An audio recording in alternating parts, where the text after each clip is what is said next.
Enfin, je pense qu'on a tenu à publier le rapport 2017 parce qu'on a compris que c'était pertinent et c'est une pression pour nous. Donc, le monde entier sait quel est l'état de notre système de gestion des finances publiques. Il faut bien qu'on change cela. Donc, pour nous, c'est montrer la mesure, en fait, l'importance qu'on accorde à cette évaluation PEFA et prendre des engagements forts pour que cette fois-ci, après 3 ans ou après 5 ans, on puisse vraiment s'améliorer pour aller vers les standards internationaux.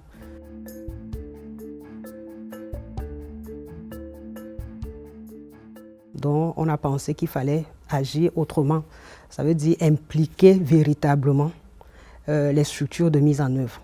Au-delà des points focaux, sensibiliser les structures de mise en œuvre pour leur faire comprendre que les réformes leur appartiennent. Ce ne sont pas les réformes de la structure de conduite des réformes, c'est la réforme des administrations.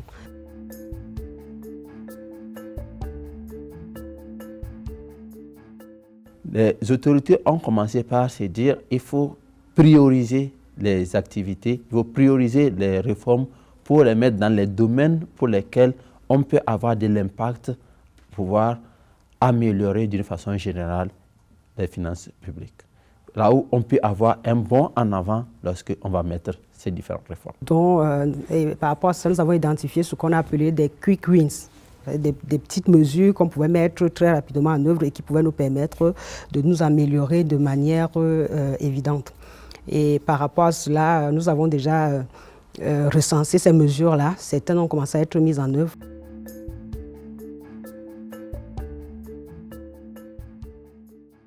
Avant l'évaluation, on s'était entendu pour que les résultats des évaluations soient utilisés pour les différents programmes avec les partenaires techniques et financiers.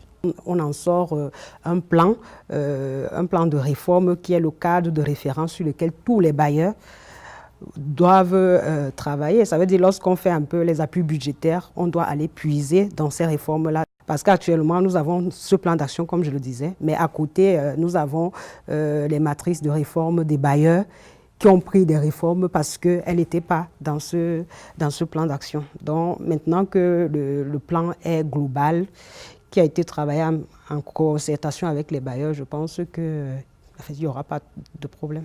On peut maintenant faire des programmations plus réalistes des réformes.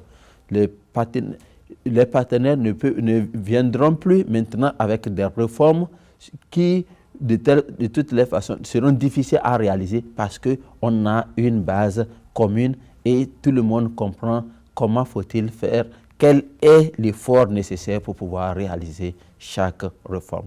Donc ça permet de fédérer, de comprendre, de rendre la mise en œuvre des réformes avec les partenaires plus facile.